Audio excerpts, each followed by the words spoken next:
today's video, I wanted to do a bit of a show and tell and story time. Since Halloween is almost here, I wanted to talk about what it's like to work in a haunted house, and also show off some of my favorite Halloween decor and items. So that's the plan for today. It'll be a bit of a close-up whisper and probably a few miscellaneous triggers based on the items that I'm showing off. I'll probably tap on them or scratch, or I don't know. I'll see where the mood goes with that, but it will also be a story time. So I hope you enjoy. I'm just gonna get right into it. And first, I do have to say, you can't really see it, but I am wearing a Halloween shirt. It says, "I'm here for the booze." And there's a ghost on it. And that's one of my favorite shirts that I wear all year round because Halloween has no timeline for me. Okay, so I'm trying to think of the best way to do this. I guess I'll just start talking and I'll just randomly pull out some items as we go. So, when I was 16, I wanted to get a job that wasn't the job I had. I grew up in a very small town, rural environment. So that meant that there wasn't a lot of work. And being very young, I wanted to have control of my own money. I decided that I wanted to buy an iPod Nano. So I got a job. And my very first job was picking tobacco on a farm. I was a farm hand is what they call it. And I was 14. And that money was good. It paid so well. And I did that for a few summers. So I saw a lot of advertisements in the paper for a full-time job to work at a haunted house, at a theme park. A theme park that was local to me and where I lived. And for background, I always loved to perform, but I was terrified of doing it, like, in real life, with people around. If you hear my cat purring behind me, I'm sorry. She's being very disruptive right now. I'm doing my best. I've already had to make so many cuts to this video because of her. But anyway, I always loved the idea of performing, but did not want to do it in real life. So, I was hesitant, but I was like, I'm probably just gonna be jumping out at stuff, you know what I mean? Like jump scares, and it's gonna be dark, no one's gonna see me. I figured it was very low stakes, especially for like a summer teen job at a theme park, right? So I went to the open interviews that they had. This is Boo, by the way. I went to the open interviews that they had. And boy, was I wrong about the expectation. So it totally wasn't what I thought. And it was very scary. For the interview, it started off as a normal interview, you know, just like general questions that a supervisor asks you to. They're like just trying to weed out the not good employees. So that was fine. And then they're like, "Okay, can you read this monologue?" And I was like, "Okay." And it was like a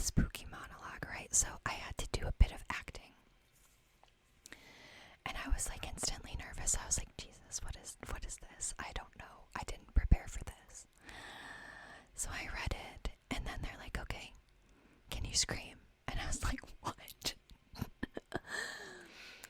They're like, give us your best scream. And I was like, right here. Meanwhile, it's kind of like a job fair setting where there's lots of entertainment interviews going on for the fall, like haunted Halloween season. So there's tons of people around me right now being interviewed. And I'm like, just scream, like right here, like right now, like, they're like, yes. So I did, and it was a good scream. You know, I'm just going with it, but I was like, what is happening? And then they're like, okay, so we're gonna record you doing your best zombie walk. And I was like, are you kidding? I'm going along with it, of course, but I'm like, what am I even signing myself up for if I even get this job? Because none of this was expected. To me, my expectation was not this. So now I'm like, what kind of high stakes, like, haunting scenario is this? So I do it, and I do it the best that I can, and I felt like I did a good job. But I was just taken aback by the process. So I'm like, but we'll see how it goes, right? So I left the audition, and I'm driving back to my house at this point, and literally I'm still driving. It was about 10 or 15 minutes after I left the interview. I get a call, and they're like, hey, we want to offer you the position. And I was like, thank God. Because, like, I did really want it. I was scared, but it was exciting to me. So,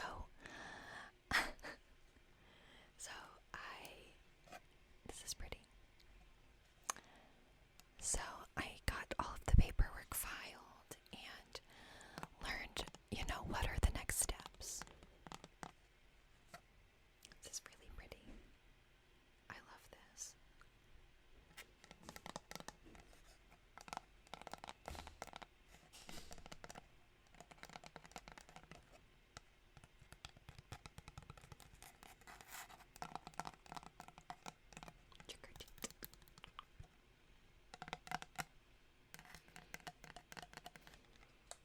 So then I learned about orientation and what I have to do, right?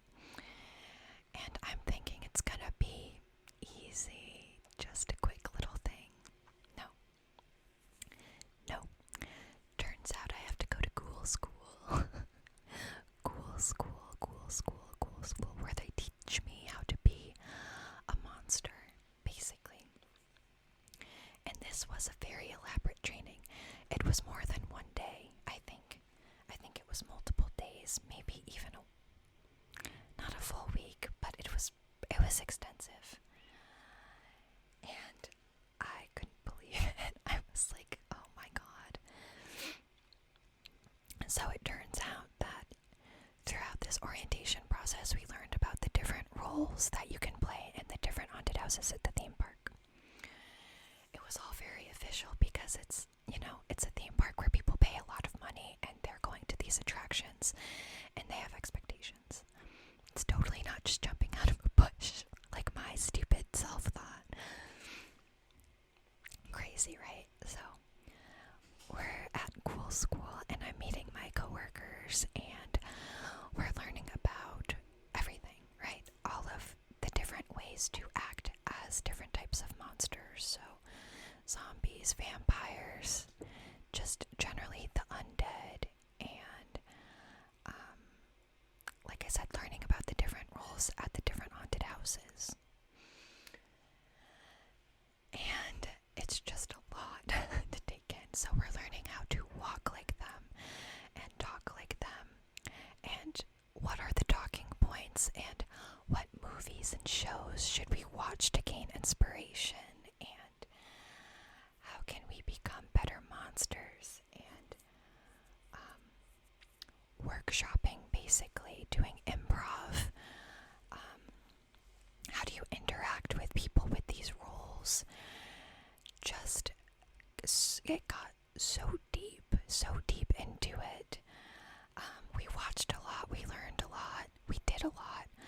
Lots of exercises where you're with all of your coworkers, and there was a lot of us, at least 100. We were in a huge auditorium. So all of these exercises where you're with your coworkers and you start off as a role, you pick a role, a type of monster that you want to be, and you're timed, and you start interacting with different monsters. And then when some kind of like alarm goes off, you switch into a new role, and you have to keep doing it more and more quickly, and you're interacting with all different types of characters. Really, really cool stuff, like a lot of fun. But then I kept thinking, oh my god, like there's really some expectation here. Like this is legit, like I'm becoming like a horror actor right now, like, and they're investing a lot of time to make that happen, you know what I mean?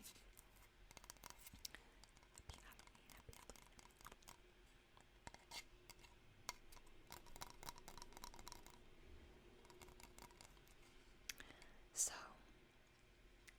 that was a very cool and very intimidating experience, because first job, no acting experience, like I said, terrified of performing. But I didn't want to quit because I thought I could really enjoy it. So finally, it's time to start working, and I'm gonna walk you through the experience of what it's like when you show up to work and you're working at a legitimate haunted attraction. It's very cool. So, first you show up to work and you walk into the theme park, and right away you go to hair and makeup. Everybody does this. And so you wait in line for an artist to open up, because like I said, there's like hundreds of, at least 100, maybe 200 actors, because there's tons of attractions, tons of haunted houses, and tons of midway characters where you're just interacting with the crowd. So you walk into hair and makeup and you wait in line, and there's a big board with your name, your location, and your character. Like, what's your role, basically. So with that information, when you get into the chair, you tell your artist what your role is and what kind of look you want to go for. So, say you are working as a toxic mutant. You can think up different stories of how you want to play this role. And you can basically tell them what you want them to do. You don't have to. If you just give them, your character, they will come up with their own thing. But if you have ideas for them, they can really work with that. There were so many roles that I've played over time, and I knew what my favorites were. And I worked generally in one location. Typically, it's better if you can become really familiar with a specific location, and you can work different roles within that zone. This is a hair clip. So, I worked in a wooded zone. So it was like a haunted trail. It was all outdoors. And there were so many different portions of it. Okay, so let me see if I can remember. You walk through, and at first, it's got this very old-timey timey feel. So you walk in, and there are people waiting to greet you, and they're creepy, like they're not alright. They're welcoming you to this old town where the population keeps declining, and they're warning you, but they also want you to come inside. That's one rule. It's like the introductory rule. You walk in, and there's a few other things that can happen, but one of my favorite rules was the Cleaver House. And the Cleaver House consisted of Ma and Pa Cleaver. This was such a fun role to play because you could do so much with it. So it was like a 50s housewife and husband. So the way I enjoyed playing this role with my fake husband was that I was like this crazy, demented housewife that was trying to kill him. And that was lots of fun. And people would walk through and they would become a part of this very interactive scene, and how I would interact with my husband and how I would act towards these strangers coming into my home. And the props in the set were amazing. I had like a whole kitchen and living room. It was like a whole house basically to myself and my fake husband. And I had like all of these pots and pans to use as weapons, and my makeup was always crazy. My hair, oh my god, the stuff that these artists would do to my hair. They would put in so much gel and they would just make it crazy, like absolutely crazy. They would put blood in it, the whole 9 yards. I just looked like an absolute mess. And my makeup would be insane, so I'd have like really bright colors, sort of clown-like, but more like just this crazy woman. My makeup would be smeared, there'd be a lot of black around my eyes. I would have bright blue, and I'd have bruises all over me, self-inflicted, and I would just look crazy. And then I would have this beautiful, long, bloody, tattered, like housewife dress. I'm getting so far ahead of myself. We're still at makeup. I'm telling you about makeup, and here I am. I'm already just like jumping in. I can't help it. I get way too excited. So anyways, the artists help you prepare for these types of roles, right? And you can tell them what you want. So they'll do your hair and makeup, and when you're in the chair, it depends on how much time they have, how many people they have to fit in, what is the staffing capacity. But you could be in the chair from anywhere from 20 minutes to an hour, depending on how much time they have and the look they're trying to pull off. A lot of times they would add like latex to your face, and they would add like horns if you're like demonic, or they would add like pieces of flesh coming off of your face, or they would totally change the shape of your face to give you like a crazy nose, or just to make you look strange and weird and different. And then the hair takes a while too. They of course add color, they use face paints and spray paints, and they do this to your hair. They can add weird stuff to your hair. And of course, it doesn't just stop at your face. If you have a particular outfit, they'll do your neck, they'll do your hands and arms and things like that. So it's a really cool experience. So from there, you walk to your location, which at this park, they're all very spread out.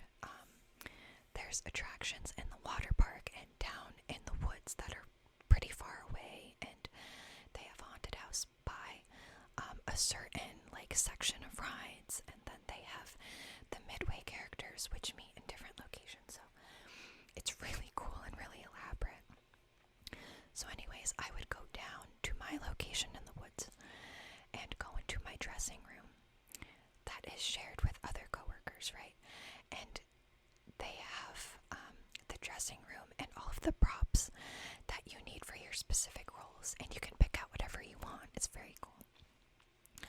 Obviously, they want you to kind of go with the theme, right? Like, don't just put on something that doesn't make sense, but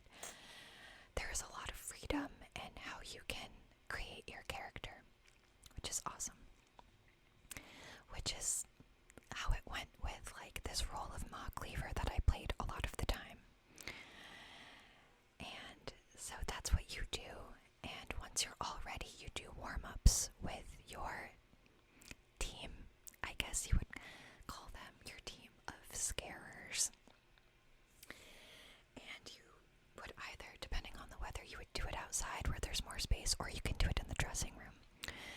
You do vocal warm-ups, so warming up your voice, loosening up your vocal cords and repeating back phrases and vocal ranges and things like that.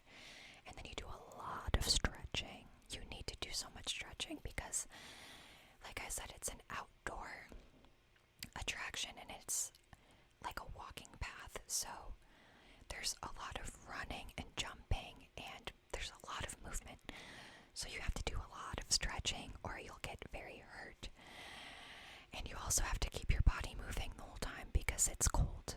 It's New England, it's cold. So after you're done with your warm-ups, you go to your set, your scene, your whatever you want to call it, your location within the haunted space, and you set up. So you set up props if you need to.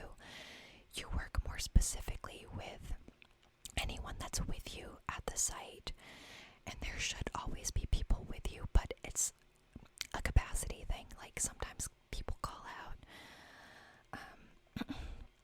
Ideally, you have one or two other people with you in a scene because it's hard to scare a lot of people as one person. It's really hard. So you get ready, and then just before they let in the first group of people, a supervisor comes around and alerts you and says, okay, we're about to let them in. Do you need anything? Are you good to go? Good to go. Great. They go through the whole attraction and make sure, and then they let in the first group. Typically, each night would last 3 or 4 hours. Yeah, like 3 or 4 hours. Probably closer to 4. And you would receive groups. It totally varies, but it's usually very busy. And you would receive groups of like 20. 10 is ideal. But usually it's 15 to 20. Like I said, it depends on the night, but a lot of people come to this and you have to get them all in, and the lines get crazy and people get annoyed, so you have to keep going. And also, you know, when it's a really busy night, when the groups get closer and closer to one another, ideally you scare a group, they go on, you have time to reset, and then the next group comes, but you can't really predict how quickly the groups come through, how fast they're walking, how soon they're being released to accommodate for how busy it is. So it's really unpredictable in that way and can be very challenging because for me, I always have scripts and spiels and I need to get through them before I can start the next thing. I have to reset before the next group. And it's really hard to do that if they can see you before you're reset and ready to go.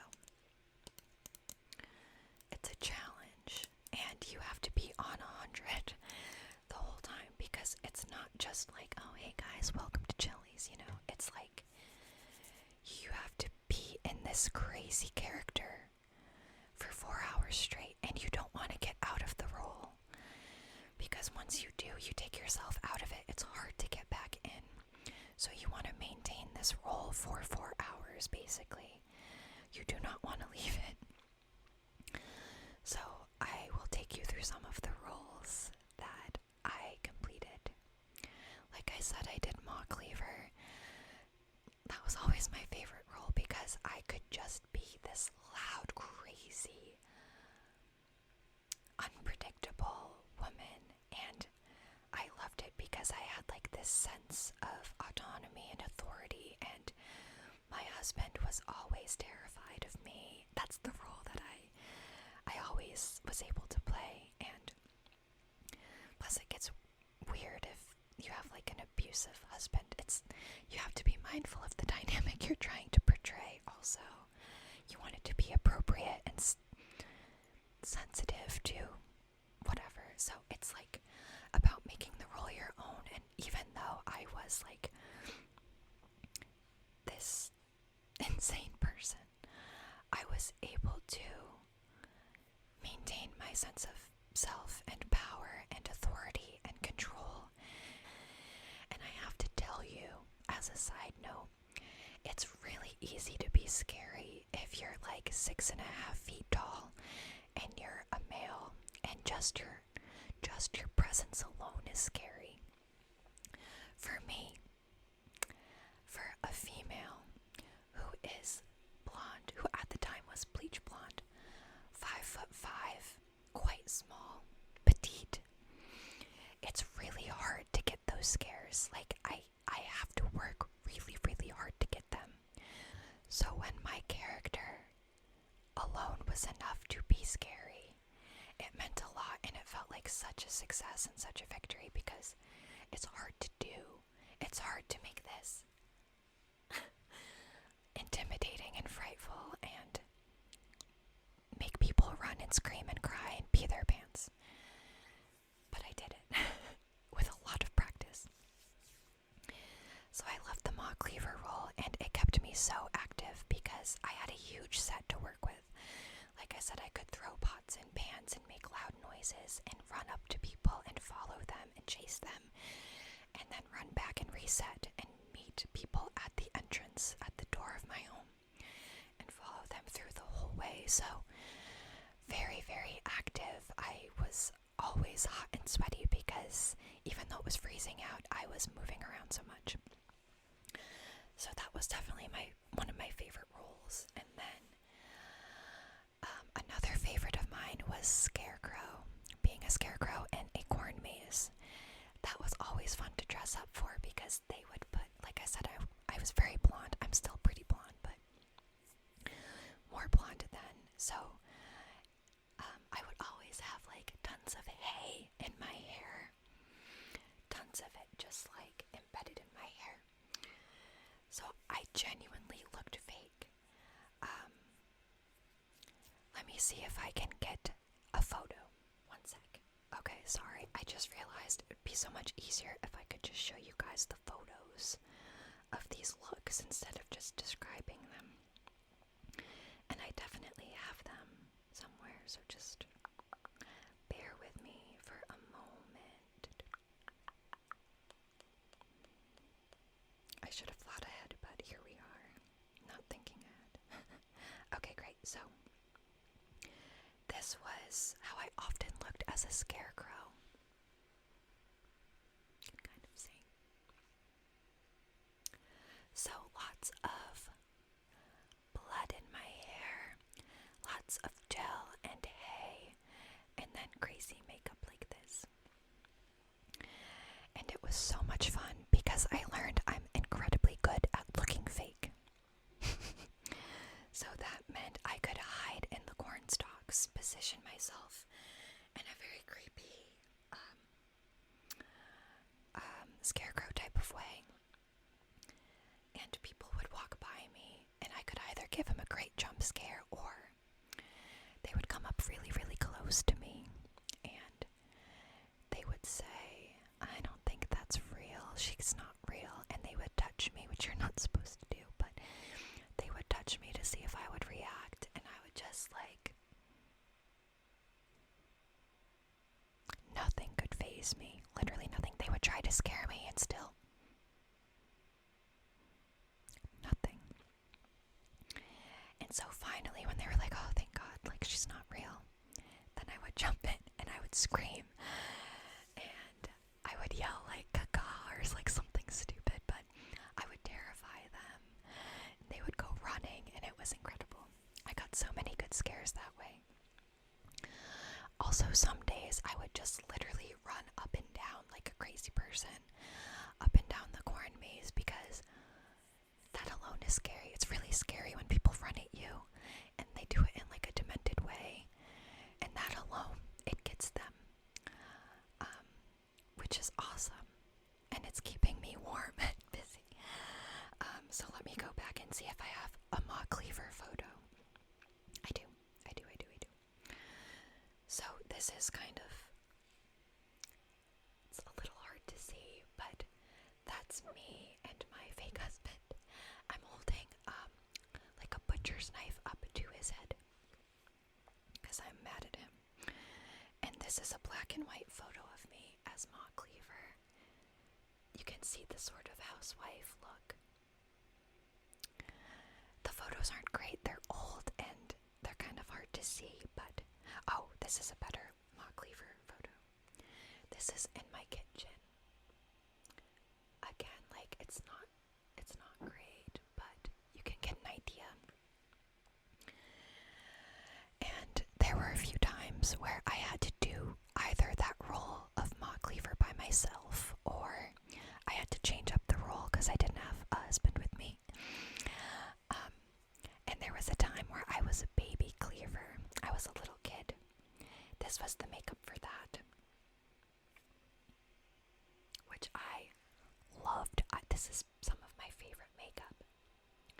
Blood splatter all over the face, and the black and the pigtails, and just loved it. Loved it. And and that was a fun role because I would just be super creepy, and I have big eyes. And those eyes can scare people too. And so a lot of the time when I played that role, I would meet them out the front and sing very, very scary nursery rhymes about them dying and stuff like that. And I would sort of do the lead up into them going in to see my mom, Ma Cleaver, who was evil. Here's the little pillow guy.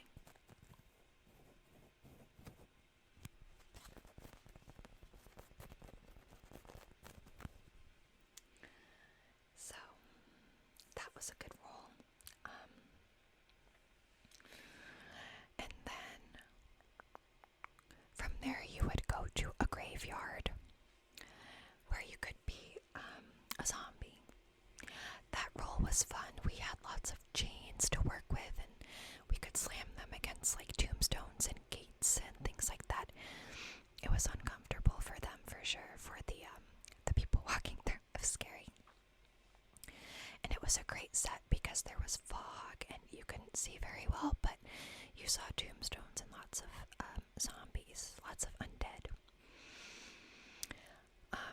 And that role was fun, but it was a little bit harder to stay warm because zombies traditionally move a little slower. They're a little more lethargic, and it's harder to get a good scare. You're just kind of being creepy. It's a fun role to play, but and I liked it, but it wasn't my absolute favorite. Then from there, they had a mummy, and you would walk into his like crypt. I never played the role of the mummy, which is okay. There was also this military role where there was like military tents set up, and there were lots of loud sirens and flashing lights and stuff. It was a very disorienting scene. And every time I worked it, I would have such a migraine because everything was really, really loud. All of the sounds and the lights were like intense, and we would yell a lot because you had to yell or people wouldn't hear you because the rest of the set was so loud. And that's fine, but it's just you knew you were gonna have a really bad headache later. Right? Yes.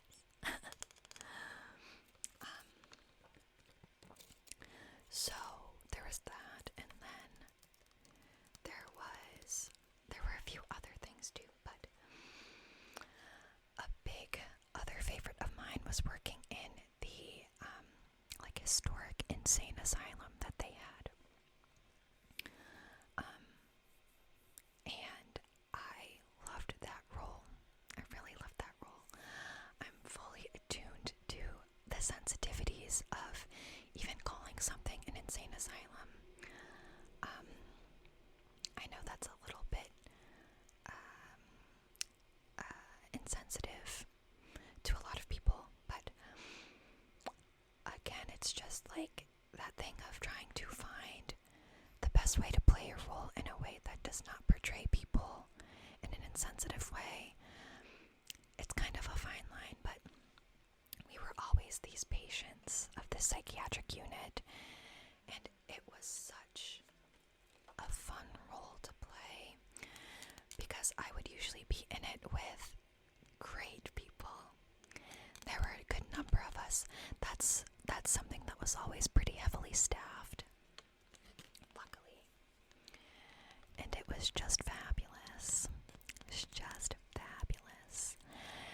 And I remember getting so many bruises and welts on my skin because I went so hard. I would always ask my my coworkers at the scene to drag me around. I was like, no, just please really drag me around, like make it look scary, because that's another role that's kind of hard to make scary.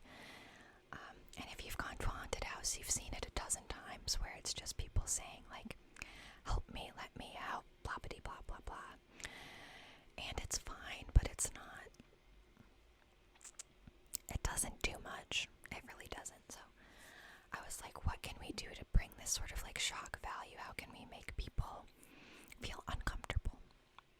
And so I was like, just drag me around. It sounds so weird to say it and to talk about it, but like you really want to get a good scare. And so I didn't mind. I had like, lots of layers on. Sometimes I had knee pads. So I was prepared to like accept whatever was gonna come. And it truthfully didn't really hurt that badly, like at all. And it's just what you do. Honestly, you just get really into the role, and it sounds so stupid, but you just have so much fun with it, and you forget that it's kind of like a weird thing what you're doing, but and it was cool because we found a way to make it look like this guy was pulling my hair, dragging me by my hair.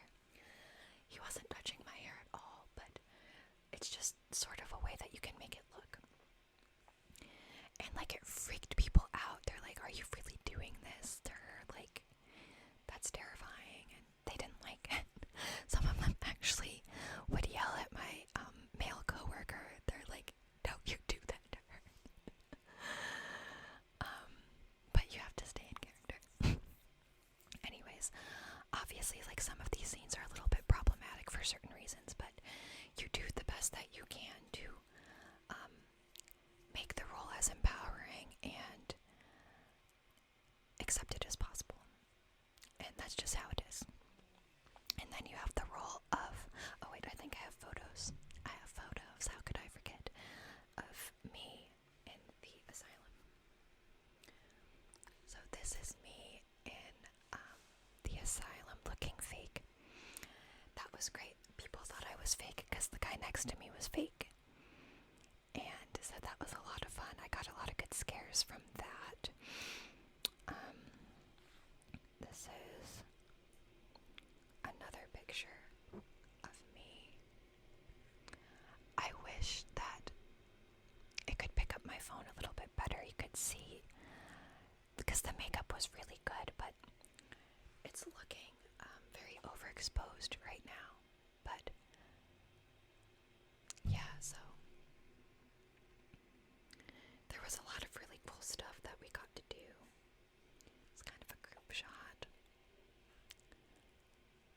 You can kind of see it. Anyway. Here's another one. It's really fun. Oh, I wish you could see these better. Here's me as a scarecrow. This one is better. So there's me as a scarecrow. And these were two co-workers I commonly worked with. He's holding a pan over my head. Oh my gosh, just so many fun times. I made so many friends. There was also a toxic waste dump, so that was a fun like mutant role you got to play. You got to wear like this long orange jumpsuit and have these crazy neon colors on your face and in your hair. Oh, it was fabulous. It was so fabulous. And like I said, every role you're so active, you get to do so much. And it's funny because I'm not the type to get scared.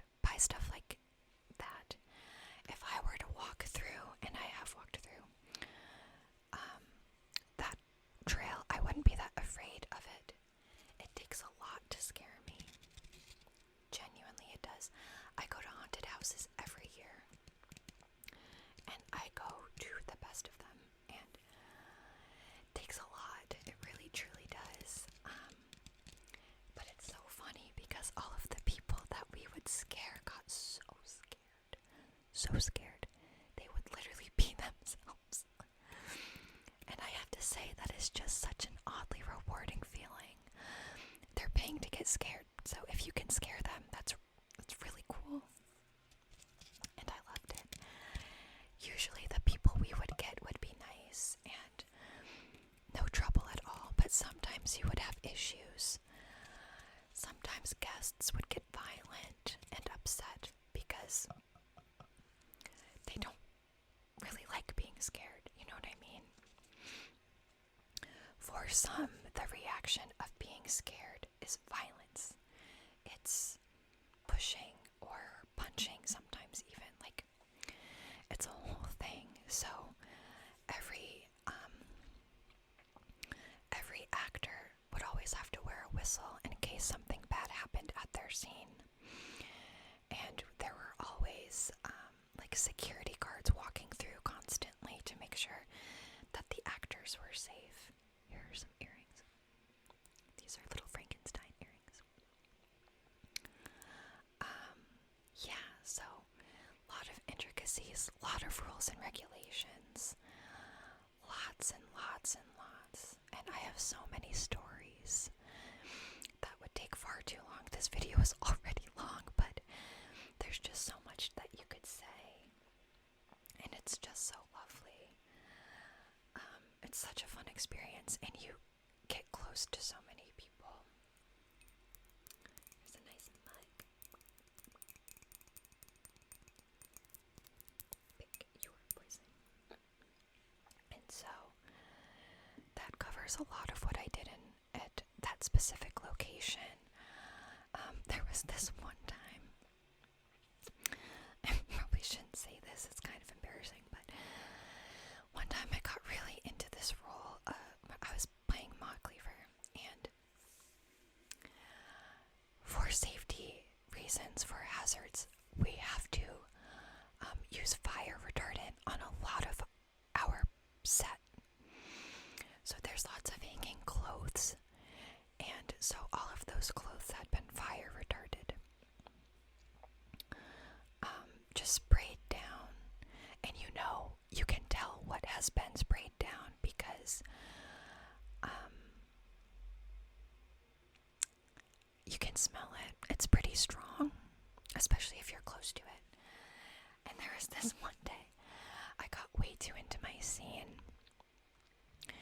and I was running, and somehow I ended up like getting the clothes all over my face and even in my mouth because I was like yelling, and I like took a mouthful of the clothes, and shortly after I felt really sick, and I went back to the dressing room and just started throwing up because it's like toxic.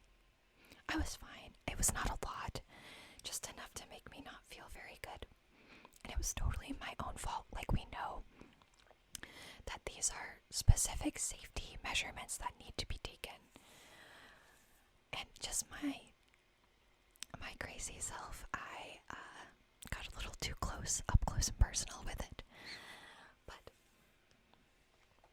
it was fine. So yeah, I loved being in the woods. I loved the people that I worked with there. I loved the roles I got to play. The people were good. There were a few other attractions I got to work out of, but my preference was always the woods. So a few times I did like the water park attractions, and I was like a demon. I had like little horns coming out, and my makeup was crazy, and I had all black on. It was very cool. Very, very cool. And they had like a haunted house that was also cool to work out of, and I was never a midway monster, thank God. I don't have the energy for that. But if you're a midway monster, you're basically on the whole time. You don't get breaks, you don't get to reset, you're just out on the midway, where everybody's walking around and you're scaring them, you're interacting with them. Which is cool, but it's hard. It's really, really hard to do that for so long. We have breakers for everything. So even if you're at a scene by yourself, you get broken by someone who is literally, their role is to break different characters so they can go and take their lunch, even though it's like 9 at night. So you get broken and you can take your break and you go back out, and then the breaker goes and breaks somebody else, which is cool. It's also really hard to be a breaker because you're constantly jumping into new roles. You can't really get acquainted with it. You're there for like 45 minutes, you know what I mean? So that's kind of hard, but it's cool too. It's cool to try out different things. But anyway, it's hard to be on all the time, like I said, especially if you are a short, petite, blonde girl that just doesn't look intimidating, you know what I mean? But it's so much fun. And what else can I say? Sorry if you just heard my stomach. I'm getting hungry. I need to eat soon. I'm also thinking if I showed you guys all my Halloween stuff. This is not nearly all of it, but I didn't want to pull it all out, and I didn't want to get too distracted from the story time. Because I commonly do. So anyways, it was a lot of fun. I did that for a few seasons. They also had like haunted shows that you could do, where you would perform and dance and sing, or like cockroach eating contests, or like selling coffins, like different interactive shows, which you have to audition for separately, and I never did that. I was too nervous at the time. I wish that I did, because I think I would have done a good job, and I love to sing and dance and all of that, which I discovered later on, but I was still happy with the roles that I had and with my job, and just to do like the hair and the makeup and to pick out these fun outfits and to be like so close to your coworkers and come up with these crazy unique roles. It's like such a creative process, and it's so much fun, and I love it, and I've loved it since. And even though I don't do that anymore, I go to so many haunted houses. Like I said, I go every year, and I can't get enough of them. It's like when I go through them, I just appreciate the scare. I'm like, that was so clever or so smart, or I never would have thought to do that. And it's like, I so much value being scared, because it's just like, it's hard to do, and it's creative, and it's just impressive to me. So I love it, and I go through and I smile the whole time, even if it's not that scary. It's just a fun experience. I think I've been to, I don't know how many, but I've been to attractions in New Hampshire and Pennsylvania and Vermont and Massachusetts and Connecticut and Maryland and Rhode Island, and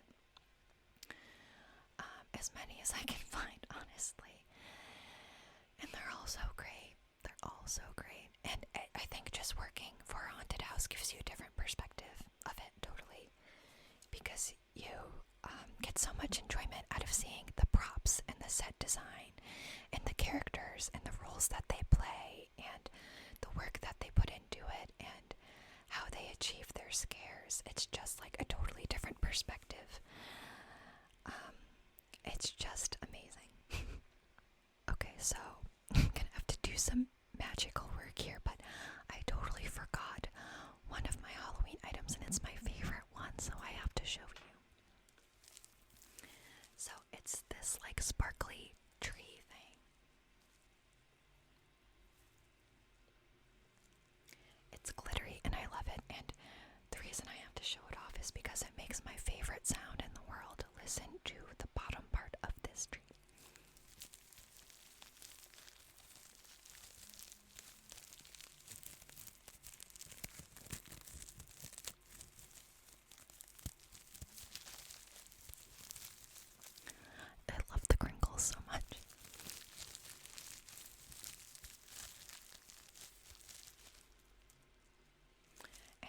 I just had to quickly show you. Anyways, I'm gushing and I need to chill and I need to eat. But please let me know if you guys go to haunted attractions or haunted houses of any kind. I'm always trying to go to more, and I would love to hear your perspectives on just being scared in general.